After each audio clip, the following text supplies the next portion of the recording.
Shalom. Renungan kali ini berjudul Kunci Keberhasilan Hidup bagian ke-6 oleh Evangelis Lokamanya Prawiro.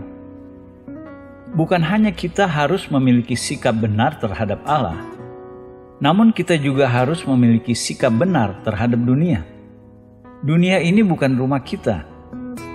Bagaimana kalau gitu kita hidup di dalamnya dengan sukses? Kunci ke-11 ditemukan dalam kitab Ibrani 13, marilah kita pergi kepadanya.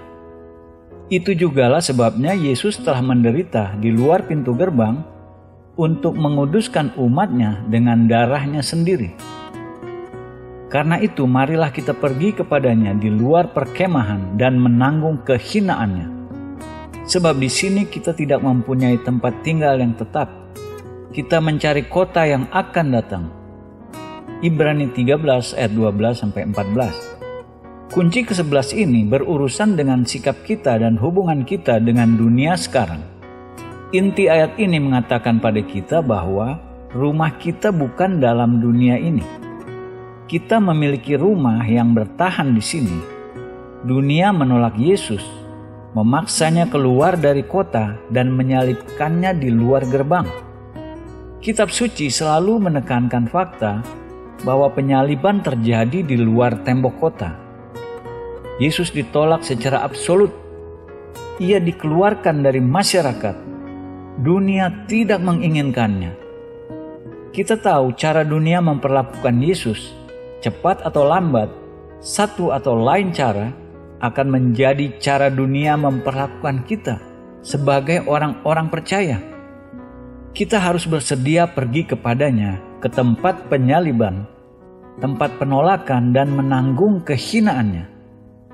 Di bagian lain kitab Ibrani kita membaca, ia menganggap penghinaan karena Kristus sebagai kekayaan yang lebih besar daripada semua harta Mesir. Sebab pandangannya ia arahkan kepada upah. Ibrani 11 ayat 26. Penghinaannya menjadi kemuliaan kita. Lalu penulis Ibrani memberi alasan indah. Sebab di sini kita tidak mempunyai tempat tinggal yang tetap. Kita mencari kota yang akan datang. Ibrani 13 ayat 14. Orang lain mungkin berpikir keberadaan duniawi ini permanen. Kita tahu tidak begitu. Berbicara mengenai mencari kota yang akan datang, ada satu kota spesifik khusus tujuan dan rumah semua orang percaya sejati. Itu di mana kita menjadi miliknya. 2 pasal sebelumnya, dalam Ibrani 11, penulis memberi gulungan kehormatan besar dari banyak orang-orang kudus perjanjian lama, menekankan iman mereka. Ia berkata mengenai mereka, dalam iman, mereka semua ini telah mati sebagai orang-orang yang tidak memperoleh apa yang dijanjikan itu, tetapi yang hanya dari jauh melihatnya dan melambai-lambai kepadanya, dan yang mengakui bahwa mereka adalah orang asing dan pendatang di bumi ini. Sebab mereka yang berkata demikian menyatakan bahwa mereka dengan rindu mencari suatu tanah air. Dan kalau sekiranya dalam hal itu mereka ingat akan tanah asal yang telah mereka tinggalkan, maka mereka cukup mempunyai kesempatan untuk pulang ke situ. Tetapi sekarang mereka merindukan tanah air yang lebih baik, yaitu satu tanah air surgawi. Sebab itu Allah tidak malu disebut Allah mereka, karena Ia telah mempersiapkan sebuah kota bagi mereka. Ibrani 11 ayat 13-16. Kata-kata yang ditulis di atas sangat memikat kita bahwa pendahulu-pendahulu dalam iman ini yang menjadi contoh bagi kita dalam begitu banyak cara, mengakui mereka orang-orang asing dan di pengasingan di dunia ini. Mereka bukan benar-benar milik dunia. Dunia bukan rumah mereka. Dan lalu dikatakan mereka merindukan tanah air mereka sendiri. Orang-orang dalam Ibrani 11 ini mencari tempat mereka sendiri, namun bukan dalam dunia ini. Dikatakan, jika mereka sudah tertarik dan menginginkan, mereka bisa kembali ke tempat dari mana mereka datang. Abraham sebagai contoh bisa kembali ke Ur Kasdim, namun ia sudah menetapkan pikirannya ke depan, bukan ke belakang. Mereka menginginkan tanah air yang lebih baik, yaitu satu tanah air surgawi. Lalu datang kalimat indah ini, Allah tidak malu disebut Allah mereka.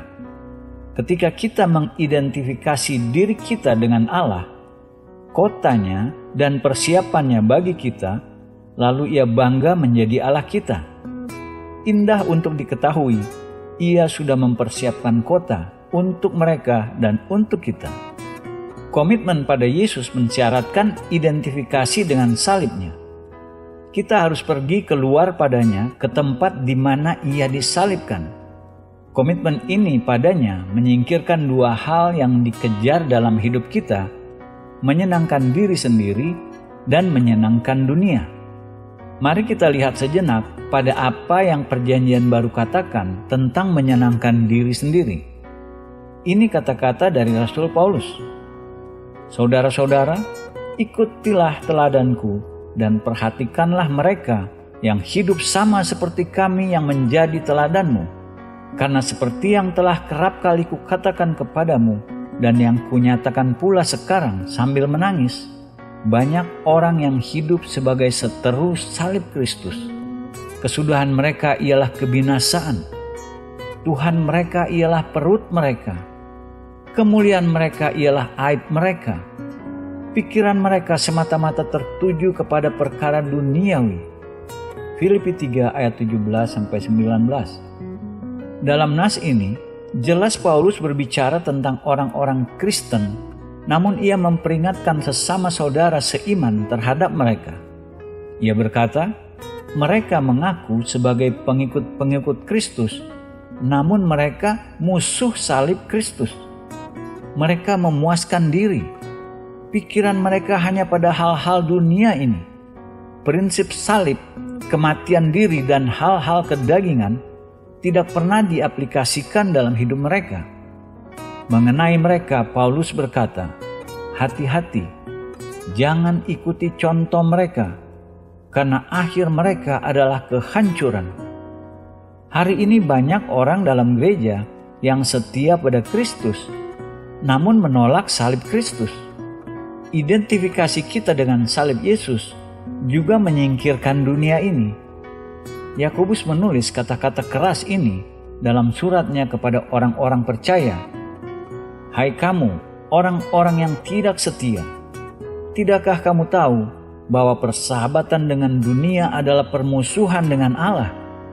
Jadi barang siapa hendak menjadi sahabat dunia ini, ia menjadikan dirinya musuh Allah. Yakobus 4 ayat 4. Ini bahasa sangat jelas, terlalu jelas untuk beberapa orang. Kenapa Yakobus menyebut mereka orang-orang yang tidak setia? Dalam Alkitab King James Version disebut adulterous atau pezina. Karena komitmen spiritual dengan Yesus Kristus mensyaratkan kita memenuhi kualifikasi menjadi bagian dari mempelainya. Mempelai diisyaratkan memiliki satu hati, komitmen, dan kesetiaan total. Jika komitmen dan kesetiaan itu diinfiltrasi dan dicemarkan dengan cinta akan dunia, maka kita sudah menjadi pezina-pezina spiritual. Kita tidak setia pada mempelai laki-laki, Yesus Kristus. Persahabatan dengan dunia menjadikan pezina-pezina spiritual. Kita melihat pikiran yang sama ini dalam kata-kata Yesus. Jikalau dunia membenci kamu, ingatlah bahwa ia telah lebih dahulu membenci aku daripada kamu. Sekiranya kamu dari dunia, tentulah dunia mengasihi kamu sebagai miliknya. Tetapi karena kamu bukan dari dunia, melainkan aku telah memilih kamu dari dunia, sebab itulah dunia membenci kamu. Yohanes 15 ayat 18-19. Ketika dunia mengasihi kita sebagai miliknya, itu tanda bahaya kita bukan lagi milik Yesus. Sekali lagi, ini bahasa jelas dan kita perlu menghiraukannya. Maka bagaimana sikap kita dalam terang fakta-fakta jelas ini dan pernyataan-pernyataan kitab suci? Diekspresikan dalam kata-kata Paulus, "Tetapi aku sekali-kali tidak mau bermegah selain dalam salib Tuhan kita Yesus Kristus, sebab olehnya dunia telah disalibkan bagiku dan aku bagi dunia." Galatia 6 ayat 14. Kata-kata itu memberi impresi dalam pada kita. Marilah kita tidak membual. Marilah kita tidak meletakkan keyakinan kita dalam apapun. Pada akhirnya, hanya salib Tuhan. Marilah kita tidak membual dalam pendidikan kita, agama kita, denominasi kita. Tidak satu pun dari ini. Kebanggaan aman kita hanya dalam salib Tuhan Yesus Kristus, di mana Yesus sudah memenangkan kemenangan total, permanen, tidak bisa dibatalkan atas semua kekuatan-kekuatan jahat. Melalui salib itu, dunia disalibkan pada kita dan kita pada dunia. Salib adalah tanda absolut pemisah antara umat Allah dan orang-orang dunia. Ketika kita menerima prinsip salib dalam hidup kita bukan lagi milik dunia ini. Yesus memberi kita janji kemenangan indah. "Semuanya itu kukatakan kepadamu, supaya kamu beroleh damai sejahtera dalam aku.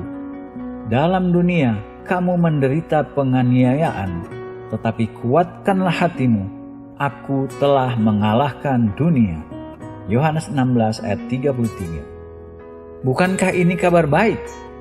Dunia bukan sahabat kita, musuh kita. Kita akan menghadapi masalah, namun Yesus sudah mengalahkan dunia. Melalui Yesus, kita juga bisa mengalahkan dunia. Jika kita bersedia untuk pergi keluar padanya, di luar kemah, menahan kehinaannya, maka marilah kita pergi keluar padanya. Kita akan membahas kunci ke-12 dan terakhir yang ditemukan dalam kitab Ibrani. Marilah kita oleh Dia senantiasa mempersembahkan korban syukur kepada Allah. Sebab itu marilah kita oleh Dia atau Kristus senantiasa mempersembahkan korban syukur kepada Allah, yaitu ucapan bibir yang memuliakan namanya. Ibrani 13 ayat 15. Kunci terakhir ini sangat tepat untuk keberhasilan hidup dan sangat indah. Marilah kita oleh Dia senantiasa mempersembahkan korban syukur kepada Allah. Kunci terakhir adalah yang kita terus-menerus akan lakukan. Apakah kita bersedia melakukan terus-menerus apa yang ayat ini katakan, senantiasa mempersembahkan korban syukur kepada Allah? Akan membuat banyak perbedaan untuk masa depan kita. Kunci terakhir ini, senantiasa mempersembahkan korban syukur kepada Allah, berhubungan langsung dengan dua kunci sebelumnya. Itu adalah, marilah kita mengucap syukur, dan marilah kita pergi kepadanya di luar perkemahan. Apakah kita melihat progresinya? Mengucapkan terima kasih secara alami membuat kita bersyukur. Ada banyak nas dalam Alkitab di mana bersyukur berhubungan erat dengan memuji. Satu dari yang paling indah adalah Mazmur 100 ayat 4. "Masuklah melalui pintu gerbangnya dengan nyanyian syukur, ke dalam pelatarannya dengan puji-pujian. Bersyukurlah kepadanya dan pujilah namanya." Langkah pertama kepada Allah adalah dengan mengucap syukur. Langkah kedua adalah dengan pujian. Mengucap syukur membawa kepada pujian, mengalir keluar dalam pujian, menemukan ekspresinya dalam pujian. Kunci sebelum ini, marilah kita pergi kepadanya di luar perkemahan, mensyaratkan kita diidentifikasi dengan salib Kristus. Untuk mengikut Yesus, kita harus menerima kehinaan salibnya. Seperti sudah kita tunjukkan, identifikasi melepaskan kita dari dua perbudakan, menyenangkan diri dan menyenangkan dunia. Kunci ini berhubungan langsung dengan senantiasa mempersembahkan korban syukur. Kita mungkin tidak melihatnya sekilas, Namun dua penghalang pujian dalam hidup kita adalah mengasihi diri dan mengasihi dunia. Selama kasih kita berpusat pada diri atau pada dunia, kita tidak benar-benar bebas untuk memuji Allah. Namun salib menyingkirkan dua penghalang ini dan membebaskan kita untuk memujinya. Ketika kita mengalami kuasa salib dengan cara yang membebaskan ini, kita tidak lagi dipengaruhi oleh apa yang terjadi pada kita. Kita tidak dipengaruhi oleh mood kita, problem-problem kita, atau oleh kesulitan, kemalangan, atau kesengsaraan. Kita tidak dipengaruhi oleh apa yang terjadi dalam dunia di sekitar kita. Kadang-kadang kita duduk dan mendengar berita, dan setelah itu berpikir, situasinya cukup buruk. Ada problem, bencana, kriminalitas, amoralitas. Namun kita melihat, kita tidak hidup dalam dunia ini. Dunia tidak mendominasi kita, tidak mendominasi pikiran kita. Kita dalam dunia, tetapi kita bukan dari dunia. Maka ketika kita dibebaskan dari perbudakan dunia itu, ketika dunia tidak lagi mengendalikan pikiran dan motivasi kita, ketika kita sudah dibebaskan oleh salib dalam sikap terhadap dunia, tidak ada lagi yang menghalangi pujian kita. Pada poin itu, kita tidak memuji Allah hanya ketika semua berjalan baik dengan diri kita. Sebaliknya, kita memuji Allah karena Ia layak dipuji. Roh kita yang sudah dibebaskan tidak dijerat oleh kasih akan diri dan kasih akan dunia. Ada misteri besar mengenai kebebasan yang datang melalui diidentifikasi dengan salib Kristus. Pujian aspek signifikan dari misteri itu. Kita bisa mendapatkan banyak tentang orang-orang ketika kita belajar melihat berapa banyak mereka memuji. Kita mendapatkan hidup seperti apa yang mereka jalani. Kita mendapatkan hidup seperti apa yang mereka jalani. Apakah mereka masih budak manusia lama? Atau apakah mereka sudah masuk ke dalam kebangkitan hidup manusia baru? Manusia lama selalu mengeluh. Ketika kita mendengar orang mengeluh, kita tahu itu manusia lama yang berbicara. Namun manusia baru memuji. Jadi yang mana kita? Apakah manusia lama yang berbicara melalui kita, atau manusia baru yang memuji melalui kita? Manusia lama berkata, "Saya tidak bisa lagi menerima ini. Keadaan terlalu buruk.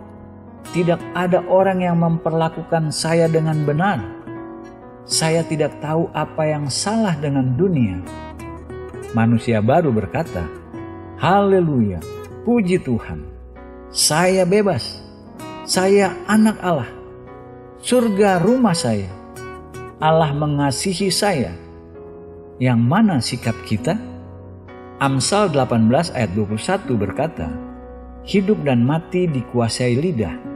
Siapa suka menggemakannya akan memakan buahnya." Ada dua hasil yang keluar dari lidah, kematian dan hidup.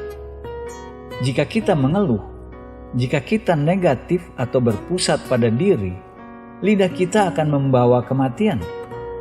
Jika kita dibebaskan dari semua itu, hidup dengan memuji Allah dan menyembah Allah, lidah kita membawa kehidupan. Camkan ini di pikiran, apapun yang lidah kita hasilkan dalam bentuk buah, terlepas manis atau pahit, kita akan makan buah itu. Kembali ke Ibrani 13 ayat 15, penulis berkata, "Sebab itu marilah kita oleh Dia," atau oleh Yesus Kristus, "senantiasa mempersembahkan korban syukur kepada Allah, yaitu ucapan bibir yang memuliakan namanya." Satu kata signifikan di situ adalah korban syukur. Pujian adalah korban syukur.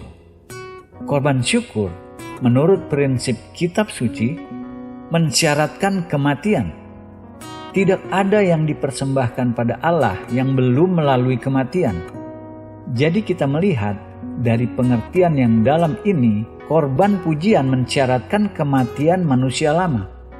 Manusia lama tidak benar-benar bisa memuji Allah karena Allah layak disembah. Harus ada kematian. Lalu juga korban syukur ada harganya dan pujian mahal. Kita perlu memuji Allah lebih banyak lagi ketika kita tidak merasa ingin melakukannya. Pujian tidak bisa bergantung pada perasaan kita. Korban syukur roh kita. Daud memberi kita contoh luar biasa. Awal dari Mazmur 34 berkata, dari Daud pada waktu ia pura-pura tidak waras pikirannya di depan Abimelekh, sehingga ia diusir lalu pergi. Pada waktu Mazmur ini ditulis, Daud buron dari negerinya sendiri. Raja Saul mencoba membunuhnya. Daud harus meninggalkan lingkungan yang ia biasa tinggali dan dipaksa mengungsi di kerajaan raja bangsa lain.